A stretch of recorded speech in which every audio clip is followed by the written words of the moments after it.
এমনিই যেন চলে। কারণ ইলমের এই রাস্তায় মৃত্যু পর্যন্ত কেউ যদি থাকে, খোদার কসম নবীজি বলছে মৃত্যু হবে, জান্নাত শুরু হবে। যে পথ ইলমের, কোরআন সুন্নাহর, ওই পথ জান্নাতের। ভিন্ন রাস্তা বদলাইতে হবে, এক রাস্তা, এক রাস্তা। আমি এই জন্য অনেক সময় বললাম যে মাদ্রাসার ভিত্তি দিয়েই জান্নাতের রাস্তা।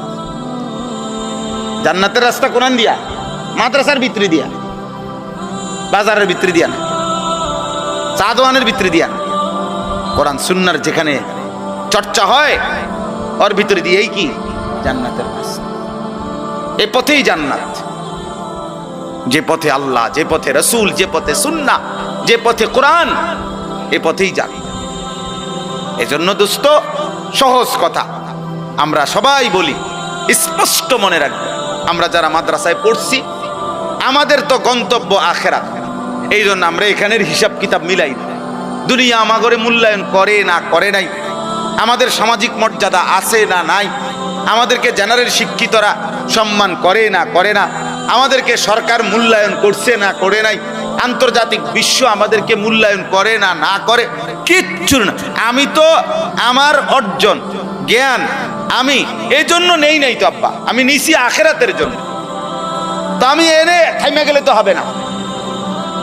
এই জন্য হাদিসের মধ্যে আছে নবীজি সাল্লাল্লাহু আলাইহি সাল্লাম দোয়া করতেন, আল্লাহুম্মা লা তাজআলিদ দুনিয়া আকবারা হাম্মিনা। আল্লাহ আমারে এমন বানাইয়েন না যে দুনিয়াই আমার প্রধান একমাত্র পেরেশানি, আমার দুনিয়া নিয়া, এরকম আমার জীবন বানাইয়েন। ওয়ালা মাবলাগা ইলমিনা, আল্লাহ আমার জ্ঞানের শিখার চূড়ান্ত প্রাপ্তি শুধু দুনিয়া এমন বানাইয়েন। ওয়ালা গায়াতা রাগাবাতিনা, আল্লাহ আমার জীবনের স্বপ্ন, ইচ্ছা, আকাঙ্ক্ষা, পরিকল্পনা, আশা সবকিছুই শুধু দুনিয়া সাজানো এরম বানায়েন।